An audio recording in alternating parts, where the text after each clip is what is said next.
Hello વિદ્યાર્થી મિત્રો, હું તમારું માનવ ક્લાસીસમાં ફરી હાર્દિક સ્વાગત કરું છું. તો આજે આપણે ગાલા સ્વાધ્યાય પોથીનો ધોરણ 7નો 7મો પાઠ વિજ્ઞાનનો આવી રહ્યા છે. તો ફટાફટ આપણી ચેનલને લાઈક એન્ડ સબસ્ક્રાઇબ કરવાનું ભૂલતા નહીં અને બીજાને પણ શેર કરો જેને ગાલા સ્વાધ્યાય પોથી લેવડાવે છે સ્કૂલમાં, તેથી એ પણ અમારા વિડીયો જોઈ શકે. ચાલો, પાઠનું નામ છે પ્રાણી અને વનસ્પતિઓમાં વહન. પહેલું છે મનુષ્યના રુધિરનો કયો ઘટક હિમોગ્લોબિન ધરાવે છે? તો કે રક્તકણ. શરીરના ભાગોમાંથી કાર્બન ડાયોક્સાઇડ યુક્ત રુધિર હૃદયના કયા ખંડમાં પ્રવેશે છે? તો કે જમણા કર્ણકમાં. હૃદયના કયા ખંડોમાં ઓક્સિજન યુક્ત રુધિર હોય છે? તો કે ડાબા કર્ણક અને ડાબા સેપકમાં. હૃદયના કયા ખંડમાંથી રુધિર ફેફસામાં જાય છે? તો કે જમણા સેપકમાં. હૃદયનો કયો ખંડ સૌપ્રથમ ઓક્સિજન યુક્ત રુધિર મેળવે છે? એટલે ડાબું કર્ણક. કયા પ્રાણીઓમાં પરિવહન તંત્રનો અભાવ છે? તો કે વાદળી અને જળવ્યાર. હવે એમાં નીચે ખાલી જગ્યા આપેલી છે. પેલું છે શિરામાં ખાલી જગ્યા આવેલા હોય છે જે રુધિરને માત્ર હૃદય તરફથી દિશામાં જવા દે છે? તો કે વાલ્વ. ઓક્સિજન યુક્ત રુધિરને ફેફસામાંથી હૃદય તરફ લાવતી રુધિરવાહિનીઓને ખાલી જગ્યા કહે છે? ફૂફસ્ય શિરા. હૃદયના ઉપરના બે ખંડોને ખાલી જગ્યા કહે છે? કર્ણકો. ફૂફસ્ય ધમની દ્વારા રુધિર ખાલી જગ્યામાં વહન પામે છે? ફેફસા. ડોક્ટર ખાલી જગ્યા સાધન દ્વારા હૃદયના ધબકારા સાંભળી હૃદયની પરિસ્થિતિ વિશેનો તાગ મેળવે છે? સ્ટેટોસ્કોપ. મનુષ્યના ઉત્સર્જનનો અગત્યનો અવયવ ખાલી જગ્યા છે? મૂત્રપિંડ. મૂત્રવાહિની ખાલી જગ્યાને જોડતી નળી છે? મૂત્રપિંડ અને મૂત્રાશય. હિમોગ્લોબિન એ ખાલી જગ્યા કોષોમાં હાજર હોય છે? રક્તકણો. ધમની અને શિરાઓ ખાલી જગ્યાના જાડા સ્વરૂપે જોડાયેલા હોય છે? કેશિકાઓ. હૃદયનું લયબંધ સંકોચન અને વિકોચન એ ખાલી જગ્યા કહેવાય? હૃદયના ધબકારા.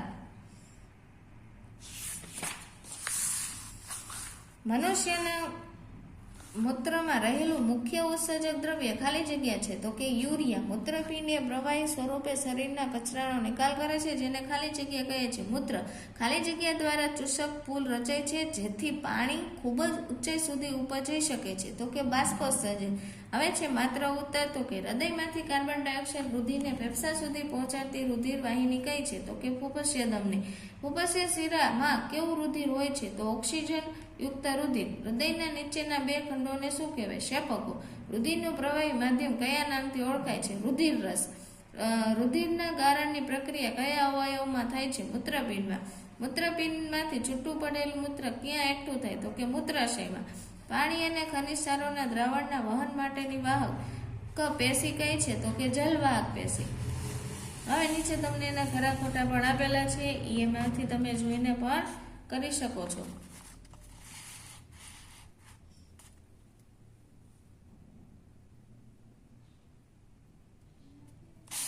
આમાં જે નાના પ્રશ્ન છે હવે જોઈએ આપણે. પહેલો પ્રશ્ન છે રુધિરના હિમોગ્લોબિનનું કાર્ય શું છે? તો કે રુધિરમાં રહેલું હિમોગ્લોબિન ઓક્સિજન સાથે જોડાય છે અને શરીરના બધા ભાગોમાં કોષોને O2 પહોંચાડે છે. રુધિરમાં રહેલા શ્વેત કણોનું કાર્ય શું છે? તે શરીરમાં પ્રવેશતા રોગોના જંતુઓ સામે સામનો કરી શરીરને રોગ મુક્ત રાખે છે.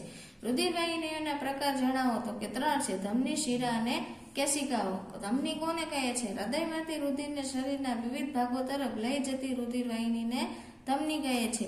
શિરા કોને કહે છે? તો કે શરીરના વિવિધ ભાગોમાંથી રુધિરને હૃદય તરફ લઈ જતી રુધિરવાહિનીને શિરા કહે છે. ધમનીની દિવાલ જાડી અને સ્થિતિસ્થાપક શા માટે હોય છે? તો કે ધમનીમાં રુધિરનો પ્રવાહ ઝડપી અને વધુ દબાણે થતો હોવાથી તેની દિવાલ જાડી અને સ્થિતિસ્થાપક હોય છે. નાડી દર એટલે શું? તો કે 1 મિનિટમાં થતા નાડી ધબકારાની સંખ્યાને નાડી દર કહે છે.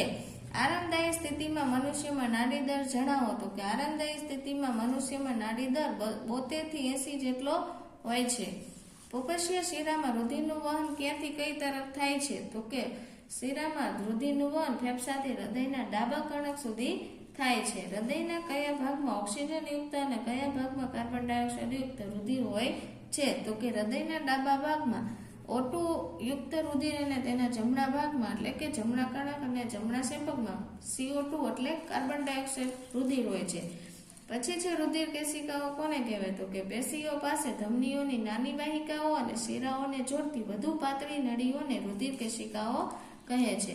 મનુષ્યના ઉત્સર્જન તંત્રના અવયવો જણાવો? તો કે મનુષ્યના ઉત્સર્જન તંત્રના અવયવ મૂત્રપિંડ, મૂત્રવાહિની, મૂત્રાશય, મૂત્રમાર્ગ અને મૂત્રછિદ્ર છે. રુધિરના જુદા જુદા ઘટકોના નામ આપો. તો કે રુધિરના ઘટકોના રુધિર રસ, પછી રક્તકણો, શ્વેતકણો, રુધિર કણિકાઓનો સમાવેશ થાય છે.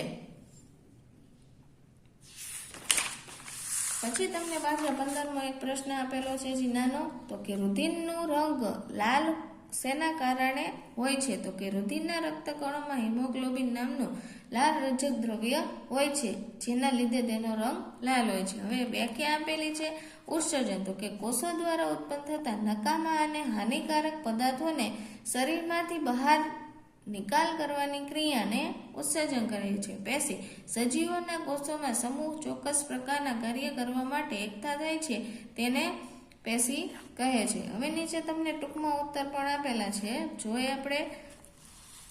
જો પહેલો પ્રશ્ન છે રુધિરના ઘટકો જણાવી તેના કાર્યો લખો. તો એમાં અલગ અલગ છે. પેલું છે રુધિર રસ, એના વિશે તમારે કહેવાનું શું કામ કરે છે? તો કે શરીરમાં પોષક દ્રવ્યોનું વહન, રક્તકણો તો કે કોષોના ઓક્સિજન સુધી પહોંચાડે, શ્વેતકણો શરીરનું રોગ સામે રક્ષણ કરે, પછી રુધિર કણિકાઓ તો કે ગંઠાઈ જવાથી ક્રિયામાં મદદ કરે છે. રુધિરના કાર્યો શું કામ કરે છે? તો કે શરીરમાં પોષક દ્રવ્યો, ઓક્સિજન અને કાર્બન ડાયોક્સાઇડનું વહન કરે છે. તે શ્વેતકણોની મદદથી રોગોના જંતુઓ સામે સામનો કરે, શરીરને રોગ સામે રક્ષણ આપે છે. ઘા પડે ત્યારે રુધિર ગંઠાઈ જઈ વધુ રુધિર વહી જતું અટકાવે છે. હવે છે ત્રીજો પ્રશ્ન, રુધિરના પ્રકાર જણાવી તે ટૂંકમાં સમજાવવાના છે. એટલે ધમની, શિરા અને કેશિકાઓ વિશે અહીં સમજાવેલું છે, અને તે તમારે સરખી રીતના કરવાના. કેમ કે તો કે પરીક્ષામાં એમ કે શિરા એટલે શું, તો તમે એમાંથી સમજાવી શકો, અથવા કેશિકા પૂછે, ધમની પૂછે, અલગ અલગ કોઈ પણ રીતે પૂછી શકે. અને નાના પ્રશ્નમાં એમ પૂછે કે રુધિરવાહીના પ્રકાર કેટલા છે? આપણે હમણાં જ જોયા, ધમની, શિરા અને રુધિર કેશિકાઓ, તો એટલું દર્શાવવાનું રહેશે. હવે ચોથો પ્રશ્ન છે વનસ્પતિ અને પ્રાણીઓમાં ઘટકોનું વહન શા માટે જરૂરી છે? સમજાવો.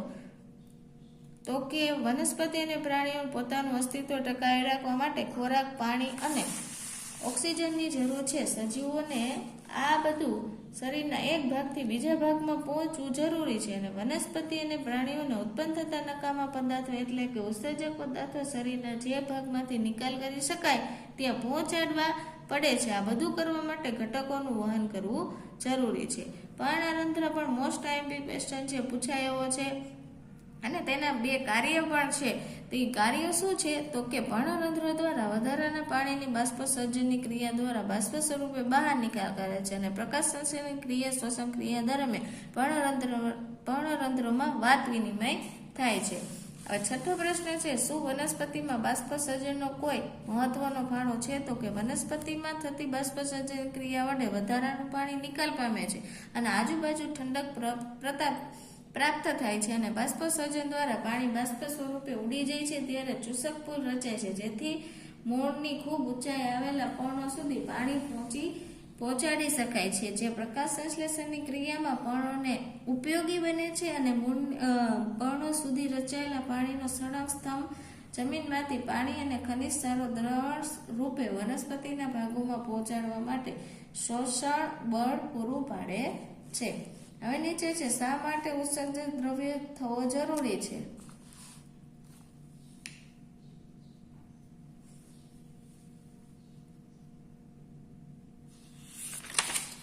પાછળ તમને આપેલું છે મનુષ્ય ઉત્સર્જનની નામ નિર્દેશન વાળી આકૃતિ છે, તેને તમને નામ સાથે પરીક્ષામાં પૂછાય છે વધારે, તો જેથી સરખી રીતના તમારે ડ્રો કરતા પણ શીખી જવું, અને એના નામ નિર્દેશન પણ, કેમ કે પરીક્ષામાં એના 3 માર્કમાં પૂછાય છે. ચાલો નીચે તમને એના વૈજ્ઞાનિક કારણો આપેલા છે, બે તમે આમાંથી જોઈને કરી શકો છો.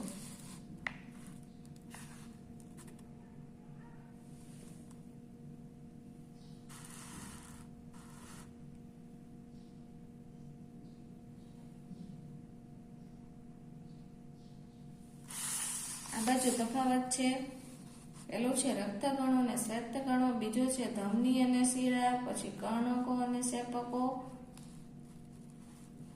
અને પછી આવશે જલવાહક પેશી અને અનવાહક પેશી.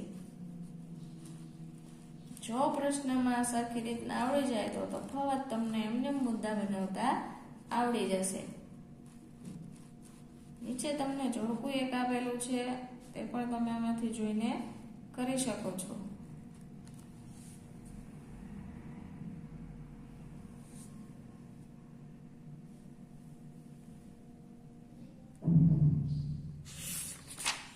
ચાલો આ પ્રવૃત્તિઓ પણ અહીંયા મેં લખેલી છે, પ્રયોગ આપેલા છે એ પ્રવૃત્તિમાં તો પરીક્ષામાં પૂછાઈ પણ શકે, તેથી તમારે સરખી રીતના લખી લેવા અને ભરતા પણ કરી લેવા.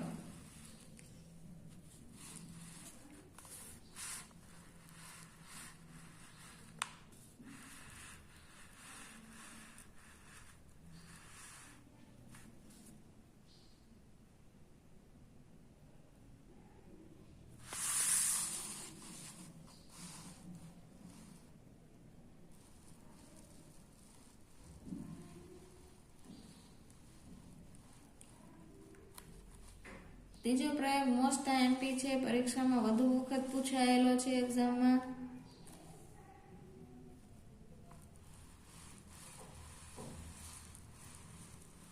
ચાલો આ વિડીયોને આપણે અહીંયા વિરામ આપશું. તો ફટાફટ અમારી ચેનલને વધુ વખત શેર કરો અને તમે પણ લાઈક અને સબસ્ક્રાઈબ કરવાનું ભૂલતા નહીં.